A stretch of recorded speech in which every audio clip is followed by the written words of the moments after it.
This is episode 11 of the Gen Y Leaders Podcast. We were told really by the management that the business just wasn't set up to be that way, and not to quote unquote fall in line, but as long as you guys are employees here, that's really just not the way that things are set up here. And that's really not where the lines of revenue come from. And that's when we realized, okay, if the way that we want to run our business truly is not possible where we're working, then it's time for us to go do something else. Hey everyone, this is Eric Huey, host of the Gen Y Leaders Podcast, where we interview and learn from millennials who are leaders in their fields. These are individuals who have started their own businesses, have a high-ranking title within companies, or are simply pursuing non-traditional means, such as their passion or hobby, to support themselves and their families. There still exists this negative stigma around our generation that we are entitled, lazy, and unreliable. So my goal is to prove that wrong, while also inspiring millennials to become the best versions of themselves and go after their big goals. What up, what up? How is everybody doing? Welcome back to another episode. Today's guest is Cory Bittner, who is the co-founder and COO of Falcon Wealth Advisors.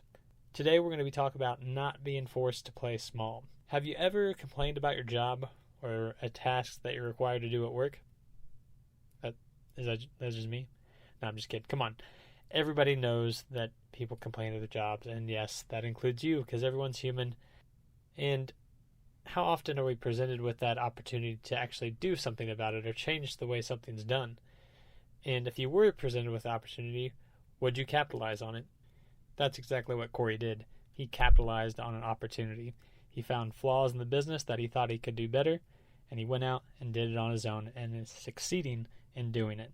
He's got a great story, so here we go. Here's my interview with Cory Bittner. Cory Bittner in the house. Welcome to the show. Thanks for having me. Yeah, my pleasure. Cory is a fellow UCM alumni, so it's great to see him grow in his career and have him on the show. So this should be a great one for you guys. Going to be talking about a variety of topics. But Cory, to start off, just for the listeners, if you tell them who you are and what you do. So my name is Cory Bittner, just like you said, and I am a co-founder and co-owner of a financial planning and wealth management firm in Kansas City called Falcon Wealth Advisors. Very nice. And why do you do what you do? It's such a deep question, right? You don't always think about it, but I think the reason that I do what I do is because I know the meaningful impact that it has on people's lives. I know that the positive impact it can have on people's lives, like the clients that we work for, the fact that we're building a team around us is exciting, and just the dynamic of the financial markets, financial planning, life changing and happening the way that it does. No 2 days are the same, which is exciting to me. And I do get great, there is a lot of passion and joy that I basically extract from what I do, selfishly, and that it makes me feel good to be able to help other people kind of achieve what it is that they want to achieve. Definitely. Yeah, I wish Cory actually has a podcast of his own called Central Missouri Alumni Stories, correct? Yes, that's exactly right. So Central Missouri Alumni Stories is a video show and a podcast that I started earlier this year. I was actually named to the board of directors for the UCM Alumni Foundation, which was pretty exciting for me. Thank you. That's a whole nother accolade we could get off on a tangent on. No, thank you, though. For success. Yeah, I appreciate that. But it's something I've been really excited to do. It was kind of an idea that I had for the alumni in the Kansas City area and beyond, because there are 110,000 UCM alumni around the country. Yeah. 60,000 of them are in the Kansas City area. Yeah. And I just really kind of thought about this as, I tell everyone joking, like, well, I decided to start a podcast, right? Because now it seems like, we all have podcasts. The barrier for entry is lower than ever. So. But I don't mean that in a bad way. But my point being, I decided to do that as a way to just try to engage the alumni community in Kansas City, and just to kind of try to get people excited. And I do know, just having a handful of the shows thus far, there's a lot of interesting people that have a lot of interesting stories. And I've just been interviewing them to kind of talk about what they're doing, what led them to UCM, how that prepared them for the successful careers that they're having, and then, kind of planning for what comes next. So as a little bit of a tease here, Eric, obviously you're going to be a guest on the show here in the near future, so all of your listeners will make sure that they have to tune in and check it out. Yeah, definitely. That'll be awesome. But yeah, I appreciate the background on your podcast. If you listeners out there are inspired by my podcast at all, And more so if you are a UCM alumni, you would definitely be inspired by Cory's podcast. So I'll be sure to link that in the show notes. If you're interested, feel free to go check it out. So Cory, to set the table for listeners and kind of give them an idea of your background and how you got into financial planning, we were both in the UCM PR program, so communications-based. Mm-hmm. How did you get from a communications-based degree to doing financial planning? It's a classic, who do you know type of story, right? I mean, we've all probably heard them a million times, or would encourage, today I think was the first day for a lot of freshmen going off to college, right? And we tell people, make sure you network, make those connections, it's all about who you know. We've all heard it, right? And for me, though, it was very much one of those while I was studying PR, and it really gave me a solid foundation for a professional career, probably regardless of what road I would have ended up going down. My junior year of college is when I was introduced to who's currently my business partner now, Jake, by an alumni of a student organization somebody that I knew reached out to me and said, hey, do you know anyone who would be interested in this internship? My buddy in Kansas City is a financial planner with a big wirehouse firm, and he's looking for an intern. And rather than asking anybody else if they were interested, I raised my hand and said, yeah, I'd be interested. And then, the two of us just kind of hit it off. I made the drive to Kansas City, met in his office on the plaza. He kind of explained to me, hey, the way I see it is this is going to be a 1.5 year long interview before you graduate for both of us.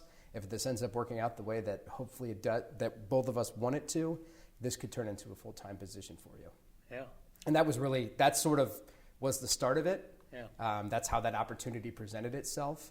And then truly within probably the first handful of days that I was working there is when it all just kind of clicked that was a road that I wanted to go down. And the reasons for that were I saw the people, again, doing meaningful work. I actually saw, financial planners that were meeting with their clients, kind of helping them plan for retirement, map out how their life savings was going to help them travel to Europe or buy the second home or pay for the grandkids' college or whatever it was, right? So they're actually having those meaningful discussions with people, but they were, really just kind of solving problems, right?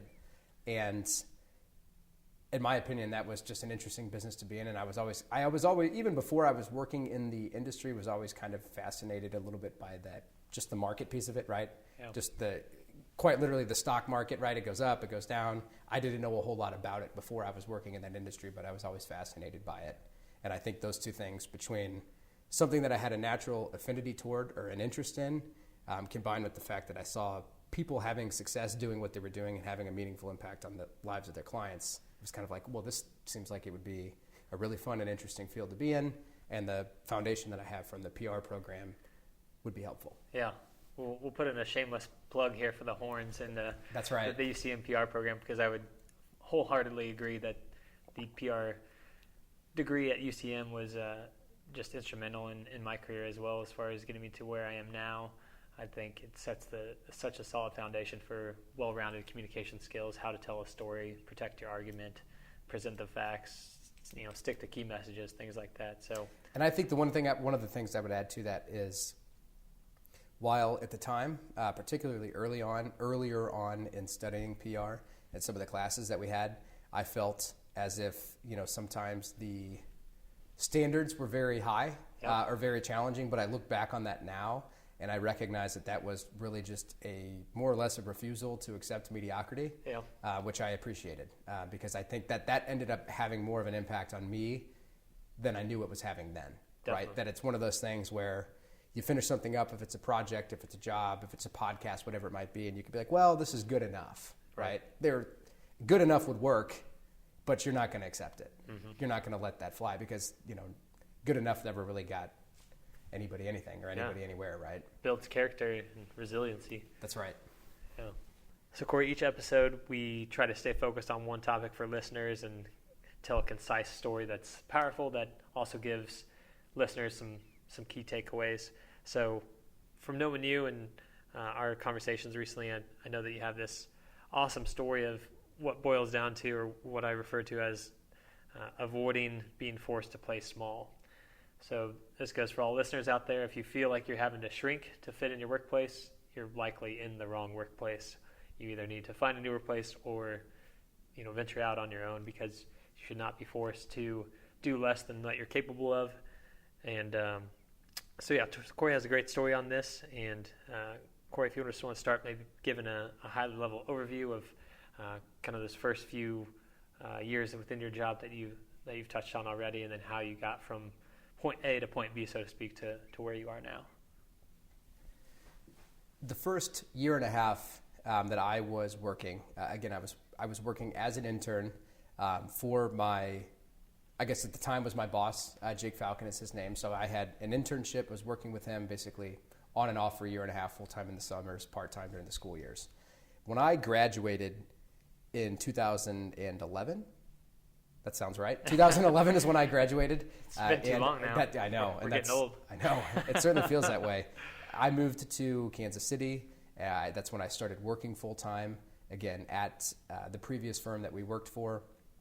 And I basically just started studying to get my licenses to become an advisor, because I had sort of proved my worth over that year and a half that, the firm felt comfortable bringing me on. So long story short, we'll see if I can make it short. Did the internship for a year and a half, did the studying and the licenses for about probably 4 to 6 months. I'm not sure exactly, something in that time frame, to actually become an advisor. The Series 7 and the Series 66 are the name of those licenses that I got through. And then basically after that is when I was kind of thrown into the rookie program for new financial advisors that the firm had. And a big misconception about our business, I think, is at a lot of firms, particularly big ones like this one, when people started there, people think that if you start as an advisor, the firm kind of will, hand you clients or give you leads, and that wasn't the case at all. It was very much, we give you a job, now your job is to go and find business and grow.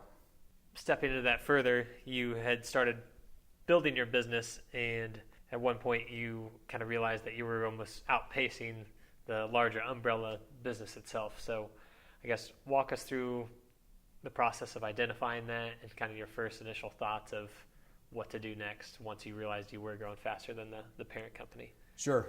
So we really, my partner Jake and I, the two of us, we were really just kind of at that phase where we were just grinding it out. And, I was making a whole bunch of cold calls every day. In fact, it's actually, I can wear it as a badge of honor now. But I used to track every single dial and contact and person that I spoke to every day for multiple years. And I would average between probably 400 to 500 calls a day. That's amazing. And total, it ended up over the course of probably about 3.5 to 4 years was 89,000 cold calls. Oh my goodness. Which I look back on that now and I'm glad I don't have to do that again. Right. But my point is, the reason that I bring that up is both of us were just sort of in that phase where we were just grinding it out. And we were trying to build and grow the business, which we enjoyed doing. And we were just trying to, do the best that we could, grow the business to as much as we could, hire new employees and help more people and work with more clients. And what inevitably happened, and what you alluded to previously, was as our practice did grow and we sort of looked around at the firm that we were at, we realized that we were almost starting to operate a little bit more as almost kind of like a sovereign entity, right? In the fact that we had grown our own team, we had employees that we were paying, salaries and benefits out of our pockets, even though we were working for this bigger entity. And we realized, do we want and need to keep doing this here? Is the cost that we're paying the firm, or is the cost that our clients are paying the firm worth the value that we're getting for being here? So we started to kind of question that, and we really kind of engaged in some discussions, ultimately tabled it all, and then said, we're going to stick around, and we're just going to keep doing what we're doing. Rather than disrupt anything, things are going well, right? That kind of, let's just keep going before we start to get, these crazy ideas to go and do something different. And then just not, probably within a year of us making the decision to just kind of table the discussion and the conversation, is when this whole concept of a fiduciary in our business started to arise, in the sense that, to keep it really simple, if someone hires a financial advisor or a financial planner or whatever title it is that they use for themselves, you can hire either a broker that might be compensated on a transaction, or you can hire a fiduciary or an advisor that is compensated based upon the value. They're paying you basically a flat fee or a percentage of the value of an account. But anyway, we decided that we wanted to move our business to being 100% basically fiduciary business, meaning that we were legally obligated to act in the best interest of our clients, as opposed to being brokers for the bank that wanted us to sell products. And we were more or less, well, I shouldn't say more or less, we were told really by the management that the business just wasn't set up to be that way. And not to quote unquote fall in line, but as long as you guys are employees here, that's really just not the way that things are set up here. And that's really not where the lines of revenue come from. And that's when we realized, okay, if the way that we want to run our business truly is not possible where we're working, then it's time for us to go do something else. 89,000 cold calls. Yeah, I know. That's amazing. Well, thank you. I appreciate you saying that. I didn't, in kind of a sick way, I enjoyed it. But it took me a long time to get to that because at first it was, it's just, again, me personally, I didn't grow up in Kansas City. I grew up in St. Louis. Don't, hold that against me. Yeah, don't hold it against me. No, it's all right. But going to school in Warrensburg and then starting an internship in Kansas City, it wasn't like I had this, a long road of people or a list of people that I knew that had millions of dollars that, wanted to hire me to be their advisor. Of course. So it was very much, go. You're going to need to figure out a way to go find people that are interested in the services that you have to offer. Yeah. And you said that 89,000 was in the first. Was that during your internship? Part of it. Okay. I would. Kind of bled into your first few years of after your license. Exactly. That's amazing. I think that's what it takes to build a business. I know for myself, I would have even trouble making more than 100 or 89 calls or 890 calls. So yeah, 89,000 is something to be proud of for sure. So kudos to you, sir. Well, thank you. I appreciate that. It's funny though. I look back on that now, and while that 2010 to 2013, 2014 timeframe wasn't that long ago, I do think that the world has changed so much now that I don't know if that would work anymore. Yeah. How so? In the sense that, literally on our iPhones, right? What the percentage of phone calls that I get to this thing that are from numbers that I don't recognize or I don't know who they are. It seems like the rise of these robocalls has just become, it's like it's growing at a parabolic pace. Yeah. And again, I think that people are just a little bit more, people have their antenna up and, which there's nothing wrong with from my standpoint. I don't know if it would work anymore. And that's why, we stopped in terms of trying to build the business that way. We stopped doing that a long time ago, and then have started focusing more upon content marketing, like we talked about. Yeah. Doing videos and podcasts, and trying to actually add value. Sure. In blogging or hosting events or whatever it might be, and kind of getting ourselves in front of people in other ways to say, hey, this is who we are and this is what we do. If you're interested in this, we can talk. So I guess to kind of recenter us on our topic of not being forced to play small, you mentioned you kind of finally had that last straw moment where, okay, we're exiting our business and taking clients and whatnot. Whole lot to dive into with that. But first, just people have a lot of fear in all entrepreneurial ventures, but a lot of times it's just that first step. So you walk into your boss's office or leadership in your former place of business. Walk us through what that was like as far as saying, hey, we're leaving. It was pretty nerve-wracking, as I'm sure you can imagine. The nature of the exit that we made and just the nature of the business was just very much, under the radar, right? Mm-hmm. So up until literally the day that we resigned, nobody at the firm knew that we were leaving. And as a result, we walked into a manager's office. My business partner and I did, and we basically turned in the resignation letters for 5 full-time employees, the 2 of us included, and then 1 intern. So basically our whole team of 6 people total, 5 of whom were full-time employees, resigned at the same time. And we really kind of resigned on their behalf for them. So to them it was, a Friday afternoon, and like, this team, one of the bigger sort of growing teams, all of them are leaving at the same time. Yeah. How'd they take that? Was it a quick conversation, or like, okay, well, off with you then and send you on your way, or did they try to keep you?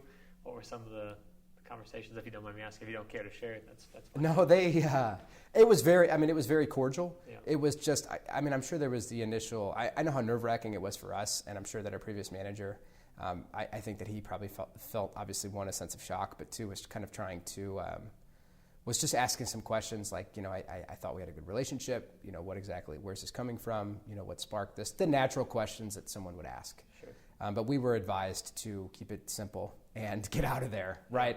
You don't want to get into an hour-long discussion at that point. Yeah. At that point, you want to say, hey, I'm happy to talk about this later, but I've got to go, right? Or there's people waiting on us, or whatever it might be. Yeah. And that's what we did. So then we drove, each of us got in our cars. We drove 20 minutes north on, state line to our office where we're at now. And, we were kind of off and running from there. So I guess in addition to the two major topics of that we talked about earlier, what were some of the other signals or things that were just kind of eating at you to kind of slowly, stair-step you into this decision to exit your business? I think the first would be just like anything else, the confidence to start to see, what it is that you're doing and you're actually having a little bit of success at doing it.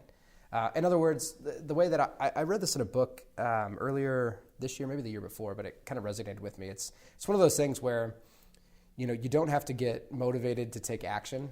If you start taking action, motivation will come from that, right? So it's very much, it's just like, just go and do, right? Like the first thing you have to do is just take that first step. Even if you don't know what the next 89,000 steps are going to look like, take the first one, right? And it's like from that is what sparks motivation, which makes sense to me. It's kind of like the sort of old adage of spend less time planning and more time doing, right? So just kind of getting into it and starting to see things grow was exciting for us. And I think we recognized that one of the biggest advantages that we've always felt that we have is that my business partner, Jake, is 38, and we always joke that he's the old guy on the team, right? So we felt like we have youth as an advantage, and we felt like we had the rest of our careers and, our team. And if we were going to, frankly, try to do something like this venture and this entrepreneurial venture that we had, there's no better time than now. Yeah, take the risk while you're young. And if, God forbid, we fall flat on our faces, it's like we have time to try to rebuild it. Exactly. Right? We have time to figure out what the heck else we're going to do, which I still have no idea what the answer to that question is. But if nothing else, I think we truly felt like this is a calculated risk, and worst thing that would happen is we would just have to build it up again. Right. Yeah, but that'd be a lot easier now than it would be 15 years from now. Yeah, or go back and take another job working for someone else, although that wouldn't be ideal. You could at least cover the base for a while. Yep. You make a good point about the young and inexperienced card that kind of has a negative stigma with it, and a big reason why I started this podcast is, we've been in the workplace for almost 10 years now. We're at the helm of taking these leadership and management positions. 10,000 baby boomers are retiring every day, as you well know, in the financial services sector, the silver tsunami, as it's known as. And it's over the next 14 or 15 years? I think so. Yeah. Millions and millions of people. Right. So a lot of manager and leadership positions are going to be left void, and a lot of people our age who may not even have an interest in leadership or a higher level position might be forced into it. So that was another reason why I started this podcast, but I digress. The question I wanted to ask you was how to overcome that young and inexperienced card that you might get faced with, or still to this day, or especially when you're trying to get this thing off the ground and trying to build your client list and whatnot. I think it's the primary ways that I personally went about combating that, and that we've kind of tried to instill in our team, is the literal way to combat inexperience is experience, right? So that's one. But two, knowledge, controlling the things that you can control, and having just a genuine curiosity to get smarter, and lastly, I think just adding value, right? So while someone is just getting started in their career, nobody expects them to have everything figured out. But anybody's expectation is going to be, look, if they're youthful, right, but they're energetic, they're smart, they're educated, they're tenacious, they display that, they're going to go find the answer, and they're going to learn, and they're going to do better. people have to start somewhere, Yeah. right? And we've always taken, particularly in our industry, the knowledge part of that very, very seriously. Yeah. Because we've always told people, well, I can't control what the market does. We can control how smart we are and how much we service our clients and the relationship that we have with them. So for me personally, right after I finished, not right after I finished, but once I achieved my licenses to actually start to where I could legally work basically as an advisor and kind of started growing our business, is when I went and studied and went through a professional designation called the Chartered Retirement Planning Counselor, or a CRPC, which again is credentials above and beyond, a professional designation that is really kind of learning how to specialize in working with people that are planning for retirement and having because that was our clientele and it still is. The discussions around pensions and Social Security and healthcare and IRAs and Roth IRAs and conversions and all the taxes and everything associated with that, estate planning, right? All of that kind of stuff is what I went and was basically studying for, after hours on the weekends, I wasn't taking time away from the business to do that, but it was making me smarter, which meant that I could add more value to the relationship that I had with clients. Most definitely. And then a couple of years after that is when I went off to, I went through an investment strategies and portfolio management program. It's part of at the University of Pennsylvania's Wharton School of Business. They have an executive education program that is the investment strategies and portfolio management program that I went through and did that also. So it's really just kind of trying to not being like, okay, I've been doing this 10 years now, I've got it all figured out, right? One, if I were a client, I would not want to hear that. Yeah. But two, I know that that's not the case at all. Yeah. And we've kind of really tried to instill that in our team members, and they're all working on, just this year we've had a bunch of people getting licensed, getting credentials, really trying to combat that. The fact that we can't, make time go by more quickly, which we don't want, right? I can't just hand someone experience, but what they can do is they can get started on their credentials and their education. Yeah, most definitely. And learn. Yeah. I love what you said about the best way to combat inexperiences with experience. Right. But, at the same time, I think employers, not to go on a rant here, but I think that employers need to recognize too when they're hiring people that people have to start somewhere, right? Everybody started somewhere. And there is one of the kind of preeminent thought leaders in our industry who wrote a book about building the next generation of financial advisors at independent firms, talked about how, if for every company that's looking for someone with, when someone's looking for someone that has 3 to 5 years of experience for 4 or 5 years, it's like, well, if you would have just hired somebody when you were first started looking for them, they could have had the experience. No doubt. Instead of you still sitting here trying to find someone. Yeah. The amount of times when I was coming out of grad school looking for a first job, and the amount of times I saw a job application that said entry-level job, but requesting 3 to 5 years of experience was uncanny. It's like, who's writing these things? Yeah, it's and to this day and age, it's still the same. And now it's, I see sometimes it's almost like on Twitter or maybe a few other mediums where people almost kind of shame some employers, where it's like, okay, here's a job where somebody needs to have a master's degree, 5 years of experience, and they're going to get started at like $14 an hour or something like that. And people are like, yeah, where's the disconnect? But anyway, I digress. Yeah. To get into a little bit of value that we could provide to listeners, there's a lot of people out there who are in other sectors of professional services besides financial planning, accounting, engineering, legal, even marketing services, things like that. So I'm sure there's people out there with similar thoughts that their skills or their knowledge or the money they're bringing to the company is outpacing what the company is doing, and that they could be maybe more financially secure or just all around more successful if they went out on their own. So what are some, tips to help people gauge if they should do that, and then also how to make that transition? First off, in terms of figuring out whether or not it's something that they should do, I think that's probably going to be a little subjective from situation to situation. I speaking anecdotally, right, for us, as time passed and we felt like we had the knowledge and the experience to be able to try to do it, we started to realize the things that we felt like we could do better. So I think if someone's out there wondering, hey, is this something that I ought to consider? How am I doing compared to my benchmark? I think it probably depends upon what it is that your benchmark is. But I think it's back to sort of the theme of what we're talking about here. don't be forced to play small, right? I'm sure, I don't know who it is or who's listening or what it is that they're trying to do, but I'm sure that they can probably do it if they're willing to put the time, the energy, and the resources into it, because that's going to be a big commitment. Cory, do you have any goals for the next 5 years or 10 years of where you want this business to be, whether that's subjective or your own personal goals or goals as a company that you have? We do, although this is going to sound, I don't know what it's going to sound like. And while goal setting is still something that's important to us, I've learned probably the hard way that, being so focused on goals and having very much that A to B to mentality, where it's like, once I get there and achieve that, like that's where it's at, and that's when my life will be made.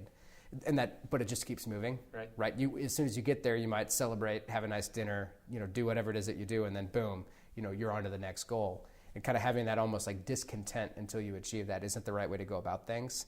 And I haven't been that way my whole career professionally, but I have spent time that way where I was just so focused on getting where I wanted to go that I was not enjoying like what I was doing on a day-to-day basis as much as I should have been. Yeah. So while we still have big picture goals, it's kind of, this is going to probably sound like silly to say, but on a day-to-day basis now, I just try to come into work, and I try to work as hard as I can and do the best that I can and be the best that I can at what I'm doing every single day. And whether that's at work, whether it's when I go home and I'm spending time with my fiance, if I'm hanging out with my family or friends or playing tennis or whatever it might be, it's like I'm gonna try to be the absolute best that I can at this. I'm not gonna accept being mediocre, and then let's see where the results take us. I have a vision in terms of the size of our team and the assets that we manage, et cetera. But it's kind of like I'm almost reluctant to say if we're not there 5 years from now, we will have failed. Right. That's a great perspective. I forget who said it or who the quote's attributed to, but I read once it was something like, happiness is not a destination but a way of life. And I think success could be applied in a very, very similar way. It's the everyday. It's kind of like there is I don't know if you've ever read or listened to the Jocko podcast, or have ever read his books, right? There's a video that someone showed to me that made a lot of sense on YouTube about the story of, oh gosh, I'm drawing a blank on the name of the Greek god now. Is it Sisyphus, who is banished, for like a, purgatory for the rest of their existence, where they have this big, heavy rock that they have to carry up to the top of a hill, and then when they get to the top of the hill, they have to push it back down and go back down and do it again over and over for all of eternity, right? So that was the whole concept of this, right. But he kind of took that very same notion and said, like, the joy that I get every day in life is picking up that rock and carrying it up the hill, right? And if I ever get to the top, I'll push it back down and I'll go back down and I'll do it again. Yeah. So like literally the day-to-day, just enjoying whatever it is that you're doing. If it's, for me, if it's, meeting with a client who's putting in their paperwork to retire a month from now and is making all the choices with their 401k and their pension and their health care and Social Security, et cetera, if it's that, or if it's, one of the most administrative, tedious tasks that I have to work on a specific day, it's like no matter what it is, I'm going to try to crush it. Yeah. And say, you know what, I'm going to be the best Excel scanner in the world that there is right now. And it's like, and that'll make me better at my job, and that'll make this a more positive experience. Great outlook for sure. And I think it's a testament to this beautiful office that you're sitting in that I have seen people twice your age not have a nice office this nice. So. Well, I appreciate that. Yeah, well done. Thank you. To wrap it up, I always like to tell or give listeners a few resources that you would recommend, whether those be books or podcasts, as we were mentioning, some free resources online, anything for whether that's people trying to learn financial planning specific or just general business, general life advice. Anything come to mind? Yes. First off, shameless plug. We have my business partner, Jake, and I, Falcon Wealth Advisors. We have a YouTube page called the Falcon Wealth Advisors Collective. And on there, we have a show that's called Upticks. And Upticks is really where we kind of talk about the business of what we do, right? If it's updating people on what's going on in the market, things that they need to be aware of. It's not just, boring stock market talk day to day, but it's, current events, whatever it might be. It's a good resource that we've got a lot of positive feedback on, and it's free. So that's called Upticks. And again, you can watch the video on YouTube or the audio, wherever people get podcasts, their podcasts from. But with that being aside, there's a book that is called Simple Wealth, Inevitable Wealth, and it's by a gentleman named Nick Murray. He primarily writes for financial advisors, believe it or not, and has written lots of books for them, but it's the one book that he wrote that's client-facing, and it's one that I've recommended to a lot of people. So if it's somebody who's just getting started investing or is kind of thinking about if they're trying to plan for their financial future, that's one of the first books that I always point to. Very cool.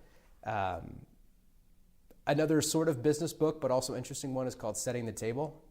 It's by Danny Meyer, and Danny Meyer started Shake Shack is probably the business now that he's most well known for. Yeah, I frequent that a little too often. I know, good stuff. But he started Shake Shack, he started Gramercy Tavern, and about a dozen different restaurants in New York, and he's one of the more prominent kind of restaurateurs in New York.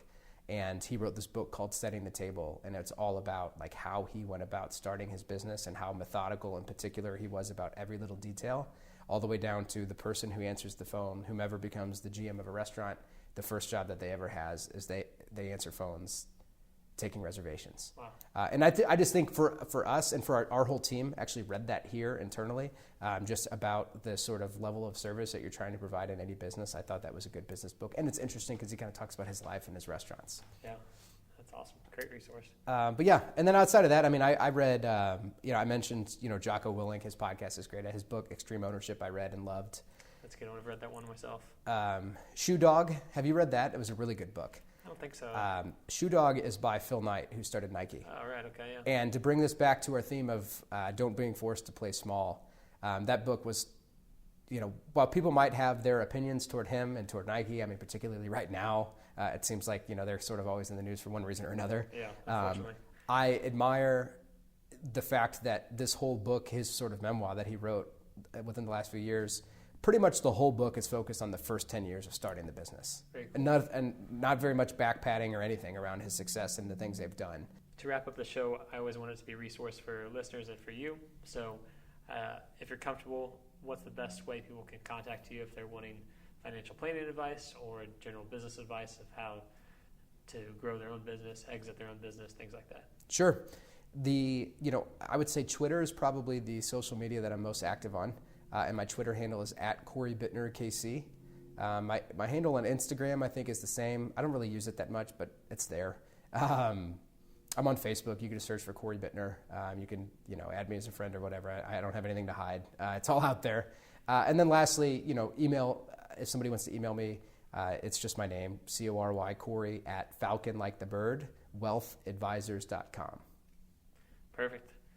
And Cory's getting married here just in 6 or 8 weeks, I guess. October 12th, right? That's right. I think we're 54, 53 days, something like that now. Awesome. So we're counting down the days. Excited for you guys. That's cool. It's it's funny that you bring that up because it's just like starting a business, right? It's one of those things that people will.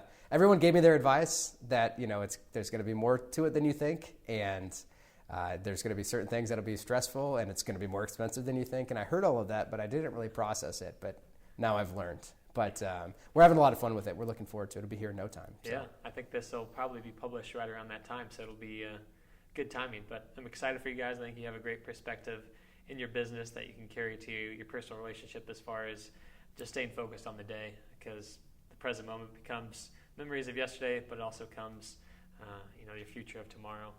So I think you guys will do well. Really happy for you guys. Excited for you, and congrats again. Well, thanks, Eric. I appreciate you having me on today, and I look forward to you joining me on Central Missouri Alumni Stories here soon. Yeah, me too. Cory, thanks for your time. All right, take care. Thank you. That wraps up today's episode. I want to thank you all again for listening. My name is Eric Huey, and my goal is to provide you with inspiring content that helps you do your job better or go after your big goals. I'd appreciate your feedback with a rating or review on whichever platform you found the show. And if you'd like to share your feedback directly, or if you know someone who would be a great guest on the show, feel free to email me directly at genwhyleaders@gmail.com. That's GENWHYLEADERS@gmail.com. Thanks again. I'll see you next time.